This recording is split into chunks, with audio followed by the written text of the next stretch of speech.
జ్ఞానం కావాలంటే నువ్వేం చేయాలి? ప్రభువును అడగాలి. ఎప్పుడైనా అడిగావా? ఫీఫా అనేటటువంటి పట్టణంలో ఓ పోలీస్ ఆఫీసర్ ఉన్నాడు.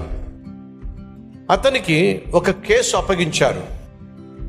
ఏమిటి ఆ కేసు అంటే, కొంతమంది దొంగలు ఒక గాడిదను బండి కట్టి వాళ్ళు దొంగతనం చేసిన తర్వాత దొంగతనం చేసిందంతటినీ కూడా ఆ బండి మీద పెట్టి తీసుకెళ్ళిపోవాలి అని చెప్పి ప్లాన్ చేసి ఒక బ్యాంకును దోచుకోవడానికి ప్రయత్నం చేశారు.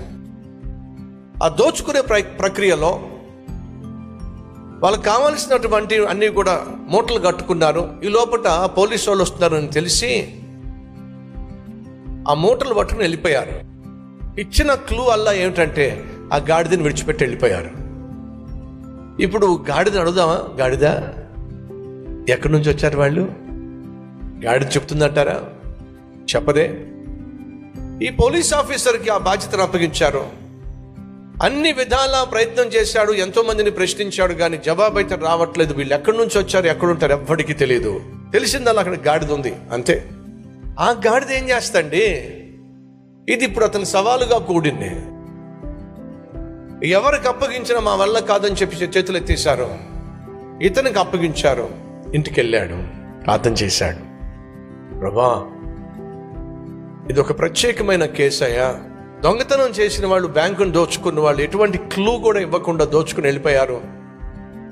ఉన్న ఒకే ఒక క్లూ ఏమిటంటే గాడిద. అది తప్ప ఇంకా క్లూ లేదయ్యా, నాకు దయచేసి జ్ఞానాన్ని దయచే ప్రభు అని ప్రార్థన చేశాడు. ప్రార్థన చేసిన తర్వాత తను కొంత సమయం బైబిల్ చదవాలని చెప్పి యెషయా గ్రంథం 1వ అధ్యాయం తెరిచి చూస్తున్నాడు.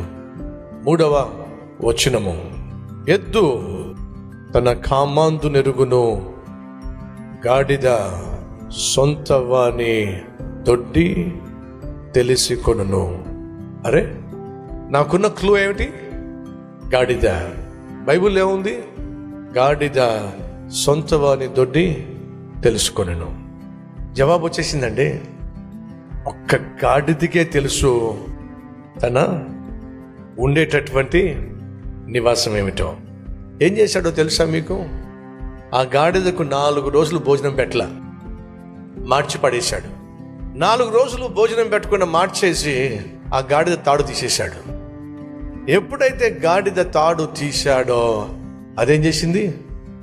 వెంటనే మొదలు పెట్టింది. ఏమిటి? పరుగు. అది పరుగు తీస్తూ వెళ్తుంది.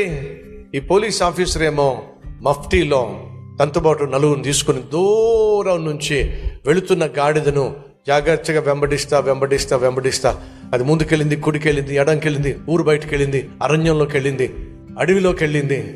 దూరం నుంచి ఆ గాడిద వెంబడిస్తూ అక్కడ పాడుపడిపోయినటువంటి ఇల్లుంది, అక్కడ ఒక చావిడి ఉంది. చక్కగా వెళ్ళి అక్కడ నిలబడింది. అమ్మయ్యా అని చెప్పి గడ్డి మీసేస్తా ఉంది.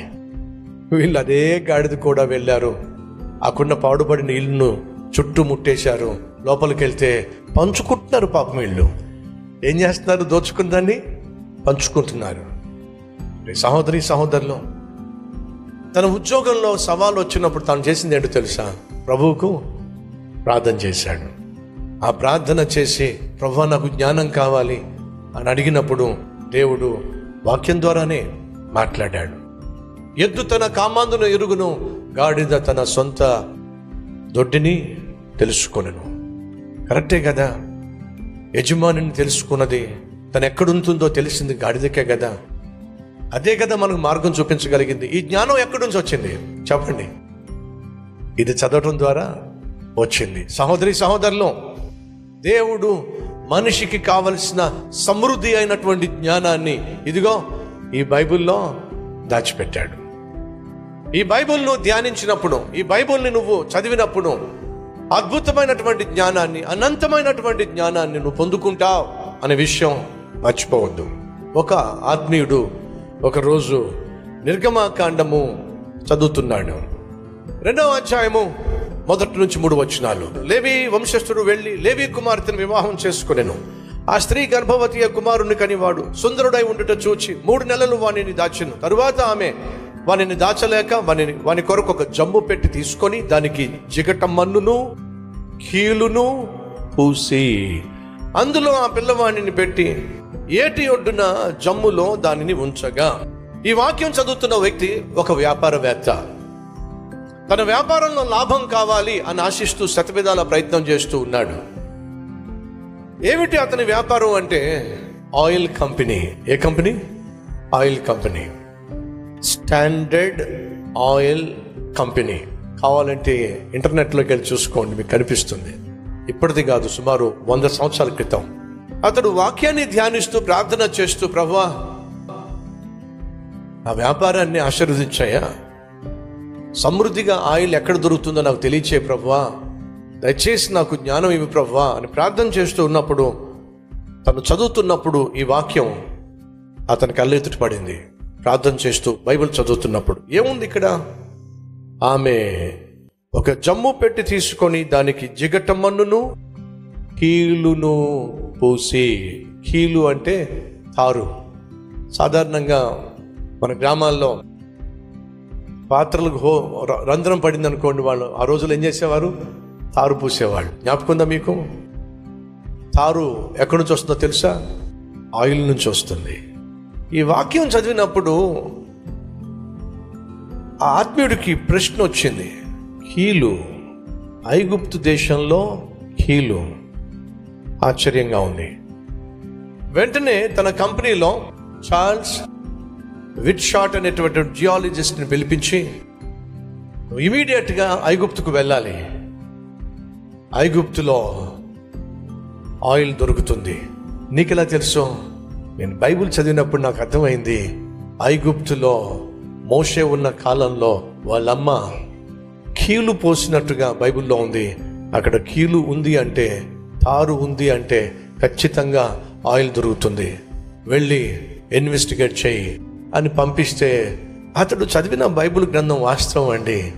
అక్కడికి వెళ్ళాడు, పరీక్షలు చేశాడు, ఆయిల్ దొరికింది. స్టాండర్డ్ ఆయిల్ కంపెనీకి కావలసినంత ఆయిల్ అదిగో బైబిల్లో తను చదివినటువంటి వచనం ద్వారా అతడు పొందుకోగలిగాడు. సహోదరి సహోదరులు, వ్యాపారంలో అతనికి లాభం రావాల్సి వచ్చినప్పుడు ఏం చేశాడో తెలుసా? ఏంటండి? బైబిల్ని చదివాడు, ఆ బైబిల్ని ధ్యానించాడు, జ్ఞానం కోసం దేవుణ్ణి అడిగాడు. బైబిల్లో ఒక మాట ఉంది. ఏమిటి? నోవహు పెద్ద ఓడ కట్టాడు. అంత ఓడ కట్టడానికి ఎంత కలప కావాలి, ఎంత వుడ్ కావాలి ఒకసారి ఆలోచించండి. అంత కలప ఎక్కడి నుంచి వచ్చింది, ఎక్కడి నుంచి తెచ్చాడంటే ఆదికాండము 6వ అధ్యాయము 22వ వచనము, నోవహు అట్లు చేసెను. అట్లు అంటే మినపట్లు బొబ్బట్లు కాదండి.